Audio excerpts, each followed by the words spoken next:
በኢሮፒያን አቆጣጠር በ2007 ኖኪያን የሚያክል አንድም ድርጅት አልነበረም። ዓለም ላይ ካሉ እጅግ በጣም ግዙፍ ድርጅት ነበር። በምድር ላይ ትልቁ የስልክ ኩባንያ ነበር። ከ1 ቢሊዮን በላይ ሰዎች ስልኩን ይጠቀሙት ነበር። ታዲያ ያንን የታወቀበት የስልክ ጥሪ ማንም ይረሳ የለም።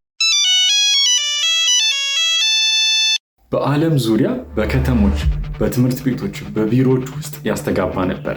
ነገር ግን ከ6 ዓመታት በኋላ ያ ግዙፉ የስልክ ኩባንያ እንዳልነበረ ሆነ። የገበያው ድርሻ ተደመሰሰ፣ ትርፍም ጠፋ። ታዲያ ምን ተፈጠረ? እናም እንዴት ይሄ ካምፓኒ የወደፊቱን ከመቆጣጠር ይልቅ ወደ ኋላ ይቀራል? መልሱ የሚጀምረው በንግድ ዓለም ውስጥ ካሉት በጣም አደገኛ ቃላት አንዱ ነው፣ በራስ መተማመን ማጣት። ኖኪያ ከመውደቁ በፊት በጣም ይገዛ ነበር። በጥቂት ሳይሆን ሙሉ በሙሉ ሽያጭ ነበሩ።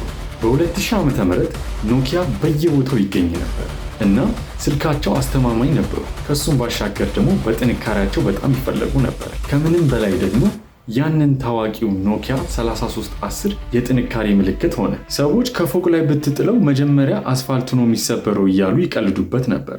እናም እውነቱን ለመናገር ቀልዱ ከእውነታ የራቀም አይደለም። ደንበኞች ኖኪያን በጣም ይወዱት ነበር። ባለሀብቶችም ምርጫቸው ነበር። ኩባንያው በቢሊዮን የሚቆጠሩ ገንዘብ እያገኘ ነበር። ህይወት በጣም መልካም ነበረች፣ በጣም መልካም። ታዲያ እዚህ ጋር ነው ማዕበሉ የሚጀምረው። ኖኪያ ስኬቱን እያከበረ ሳለ አንድ ማዕበል በዝምታ እየቀረበ ነበረ። በኢሮፒያን አቆጣጠር በ2007 አንድ ያልተለመደ ነገር ተፈጠረ። አንድ ሰው ከካሊፎርኒያ ውስጥ ወደ መድረክ ወጣ። ስሙ ስቲቭ ጆብስ ይባላል። በእጁ አብዛኞቹ ስልኮች የማይመስል መሳሪያ ይዞ ነበር። የሚታይ የቁልፍ ሰሌዳ ወይ ደግሞ ኪቦርድ የለውም።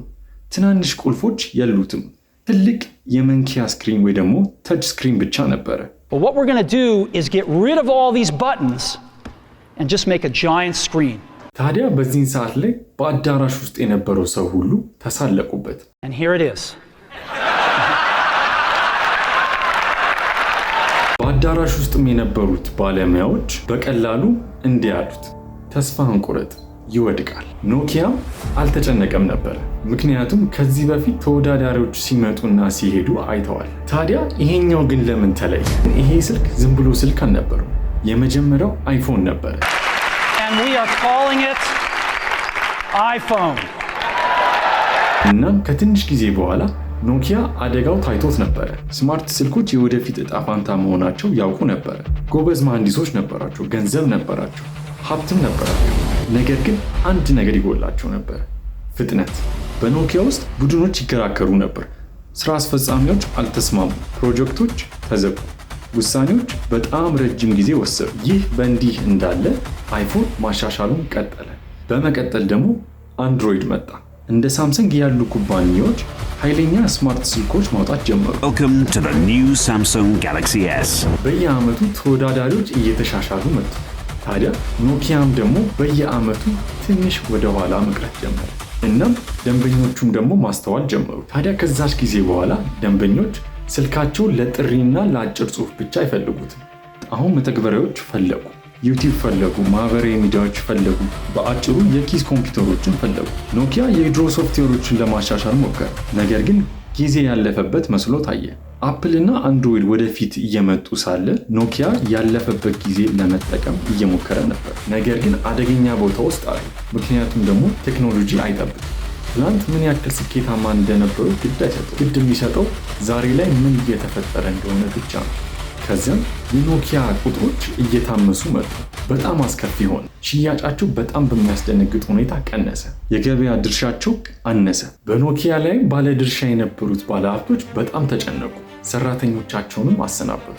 ታዲያ አንድ ጊዜ ኢንዱስትሪውን በበላይነት ይመራ የነበረ ኩባንያ አሁን ለመወዳደር እየታገለ ነበር።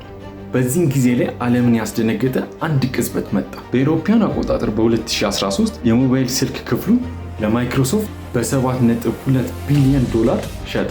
አንድ ወቅት ላይ 10 ቢሊዮን ዶላር የሚቆጠር የነበረው ኩባንያ፣ ለዓመታት የሞባይል ስልኮችን በበላይነት ይመራ የነበረ ኩባንያ ከእንግዲህ የራሱን እድል የመወሰን አቅም አልነበረም። የኖኪያ ዘመን እዚህ ጋር አበቃ። ታዲያ የኖኪያ ሽያጭ ከተገለጸ በኋላ የኖኪያ ሰራተኞች ተሰበሰቡ። እና በስሜት ተሞልተው እያንዳንዳቸው አለቀሱ። ምክንያቱም ያንን ግዙፍ የሆነ ኩባንያ ለመገንባት ዓመታት አሳልፈዋል።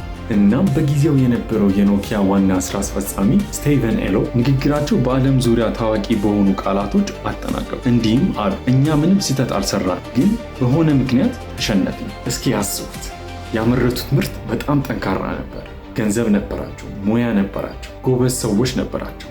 ሆኖም ግን ተሸነፉ። ምክንያቱም በቴክኖሎጂ ውስጥ ጎበዝ መሆን ብቻ በቂ አይደለም፣ ከሁኔታዎች ጋር መላመድ። ታዲያ የኖኪያ ታሪክ ስለ ስልክ ብቻ አይደለም፣ ስለ ለውጥም ነው። ኩባንያው የወደቀው ሰነፍ ስለነበረ ነበር። የወደቀው ዓለም ከሱ በበለጠ በፍጥነት ስለተለወጠች። በዚህ ዓለም ላይ ትልቁ አደጋ ውድቀት አይደለም፣ ትልቁ አደጋ መቼም አልወድቅም ብሎ ማሰብ። እናም ኖኪያ አንድ ወቅት ላይ ዓለምን ገዝቶ ነበር። ስልኮች በየቦታው ነበር። የወደፊትም እድል ፈንታው የማይቆም ይመስል ነበር። ነገር ግን በጥቂት ዓመታት ውስጥ ነገሮች ተለወጡ እና እስኪ አንድ ጥያቄ ልጠይቃችሁ። ዛሬ ላይ የኖኪያን ያክል ዓለምን ተቆጣጥሮት ያለው የስልክ ኩባንያ የማይቆም የሚመስለው የትኛው ኩባንያ ነው? እና ተመሳሳይ የሆነ እድል ፈንታ ሊኖረው ይችላል? እስኪ አስተያየታችሁን በኮመንት ሴክሽን ላይ አሳውቁኝ።